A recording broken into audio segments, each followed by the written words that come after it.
Hey there, happy Friday to you. Hope you had yourself a great week, and I'm hoping this video is going to go better than the last one.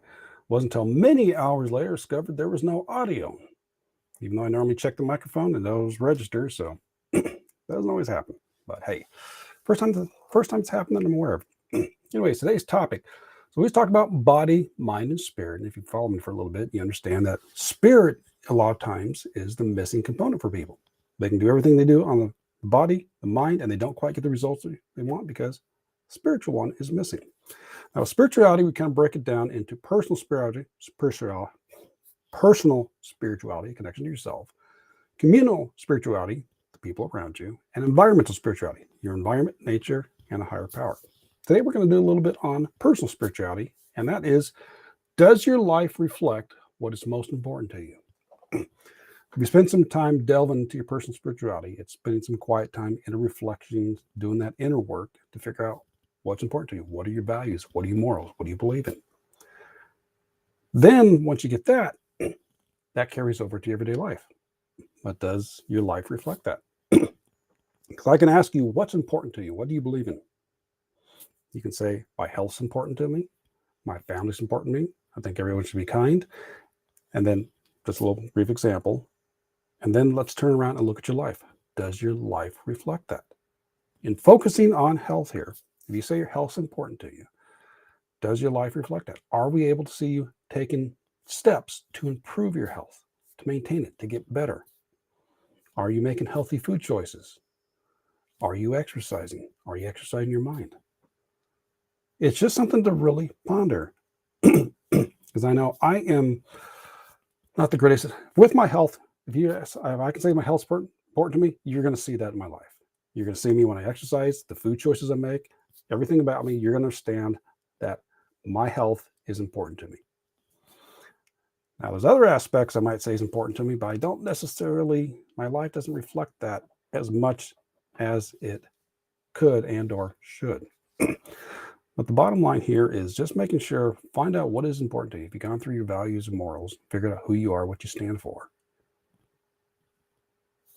Using those as the guiding principle for life. That's what the decisions you make. Everything you go through filters through those decisions or through those principles. Your values and morals you guide through there.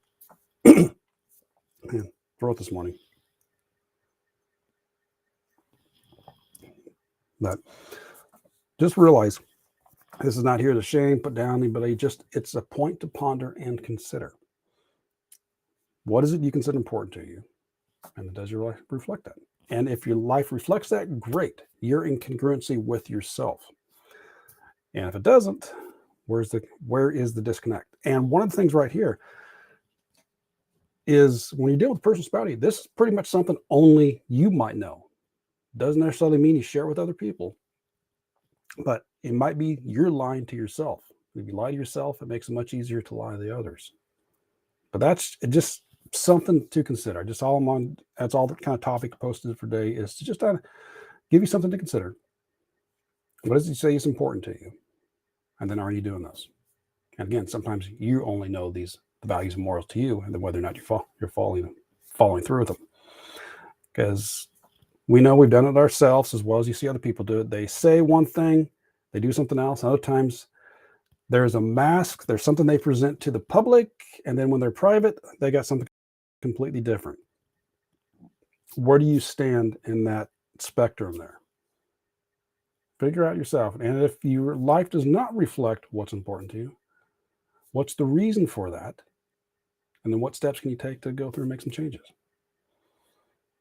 Sometimes it's fear-based, where we just have to go, I don't know if I can do that. I'm comfortable with that. I might get embarrassed. And it's interesting that most of the stuff we fear are things that have no threat to our physical life, to our physical being. A lot of times the stuff we fear is in here. Embarrassed, what people might think of me. Am I going to look stupid? It's all in here. And yeah, I fall for that all the time. Get better at it. Get better at making some changes. But yeah, just simply going through and realize, is what you say is important to you, does it reflect your life? And if not, where's that disconnect and what can you do about it? In the description, you'll find a link to my Facebook group where we have some trainings in there, which if you go to health and wellness your way, that might be something to get you started on the thought process to realize, okay, why is there connect that? What's the reason for it? And what does he actually want? And take steps to go to that. All right. So have yourself a great weekend. I will catch you on Monday. So take care and balancing to you. Bye bye.